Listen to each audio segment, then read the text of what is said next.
All right, we're back in part 3 of section 7.4, where we're going to begin to look at simplifying rational expressions, where we only have to multiply one of the fractions by a factor in order to get the two denominators alike. Now, these also, like the ones we looked at in type 1, are not real common. We're going to encounter most of those in the type 3 fractions where they usually share some factors and then not others. So we're going to begin by taking a look first at problem 5 from this section. And this starts off rather simply as 4 over x plus 9 over x squared.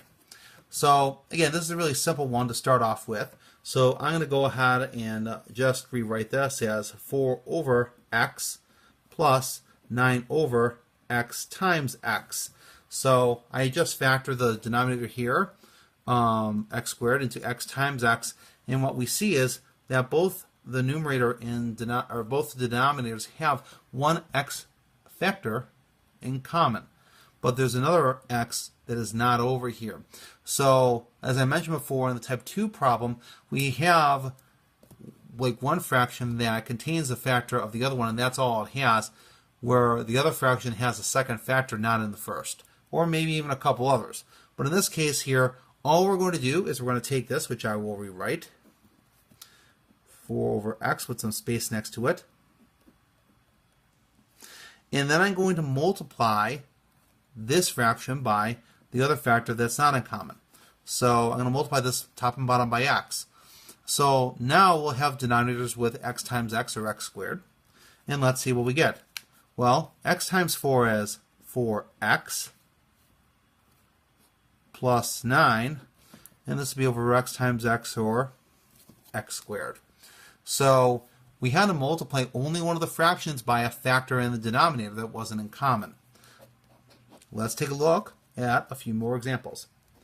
Next one is 16. We have x minus 2 over 6 minus x plus 1 over 3.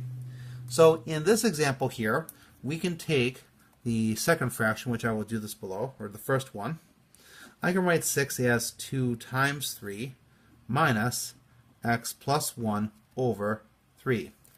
We can see here that there's a common factor of 3, but the first fraction has a factor of 2, which the second doesn't have. The second fraction has no other factors that we need to multiply the first one by. So we're going to go ahead and use this 2 to multiply the second fraction over here by, so that we can get 2 times 3, 2 times 3, and get 6 for the common denominator. There's one other issue we need to address that we did talk about in section 7.3, and that is this minus sign hanging out here. So a couple ways to address this. I'm going to go ahead and I'm going to write this as a plus sign, but in doing so, remember, I have to switch the sign of everything here. So this is going to be minus, and this is going to be minus. But I no longer have to think about this minus sign. So we have this 2, which needs to multiply the top here. So it needs to multiply this quantity. So we're going to go ahead and rewrite this again as x minus 2 over 2 times 3 plus 2 times negative x minus 1 over 2 times 3. Yes, and I switched the order of this because 2 times 3 is 6 and 3 times 2 is 6. In multiplication, that does not matter. It's different for addition and subtraction, but for multiplication, it does not matter. So I'm going to go ahead and I'm going to write everything over one fraction here. So x minus 2 plus 2 times negative x minus 1. Clean this up now. We're going to go ahead and distribute. This will equal x minus 2 plus 2 minus x times minus x will be negative 2x. Positive 2 times negative 1 will be minus 2. This is all over 2 times 3. Notice I'm not multiplying it to get 6. I'm leaving it that way in case I can reduce something. X minus 2x will give me negative x. Negative 2 minus 2, that's going to give me negative 4. And that's going to be over 2 times 3. Well, doesn't look like anything's going to reduce here, so I'm going to go ahead and write that over 6. So my final answer here is negative x minus 4 over 6. So, again, what's the takeaway here? When we look at the denominators that we need to get in common, and we factor them, we recognize that they do share a factor, but we only need to multiply one of the fractions in order to get a common denominator. Let's take a look at a couple of questions that will require just a little more work.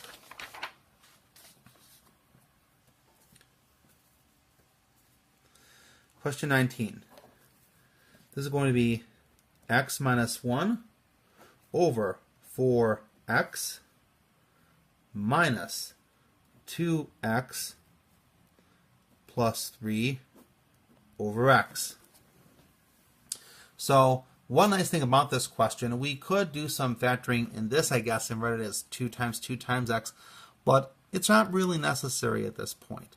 We see that they both have a factor of x that's in common, but we see here there's a factor of 4 that only the first fraction has and that the second one does not.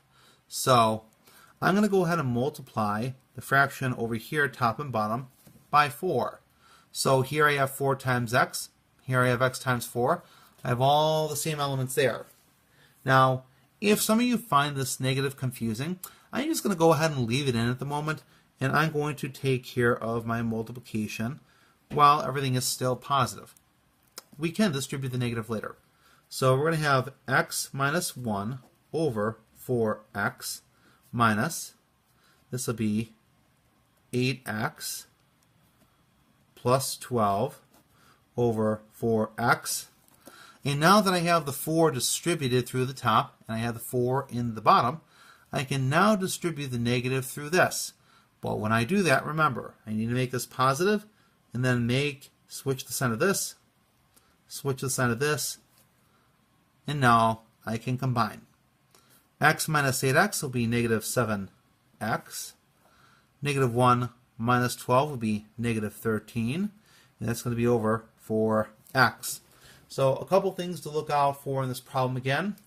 We identified that we only needed to multiply one fraction by a factor in the other fraction because this fraction only has one factor.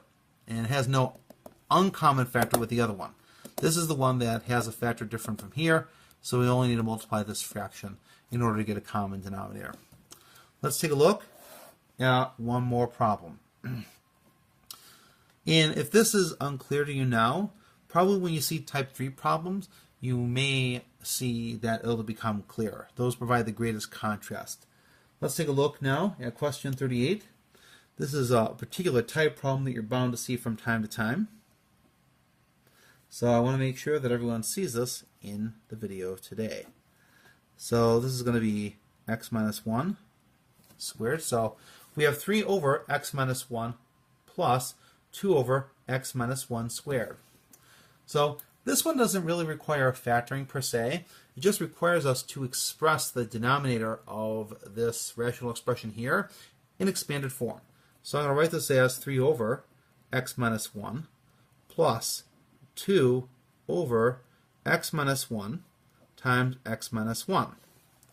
So what we recognize is that we have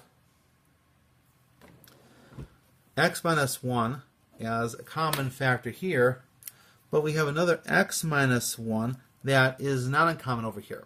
So I'm going to multiply this other fraction here, top and bottom, by x minus 1, and that's going to help us out to obtain a common factor. And remember too, since we're multiplying this by a binomial, we're going to need to distribute this 3 through here and here. So let's see what we get. 3 times x will be 3x. 3 times negative 1 will be negative 3.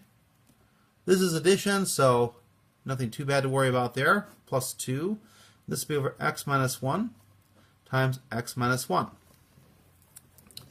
When we simplify this, we get 3x. This will be negative 3 plus 2, so this will be 3x minus 1 over x minus 1 times x minus 1. Or if you want to, you can also write this as 3x minus 1 over x minus 1 squared. We can rewrite it like this. If you were to give me the answer in this form, I would accept it. just know on a multiple choice test, or perhaps when you're working on MyMathLab, they may be looking for the answer in this form. So be prepared for that. So this provides my example of cases of these problems where we only have to multiply one of the fractions by something in order to get the denominators to be common. The longest video session is going to be the next one coming up, where we're going to look at having to multiply both fractions by some element of the other denominator and how we achieve that.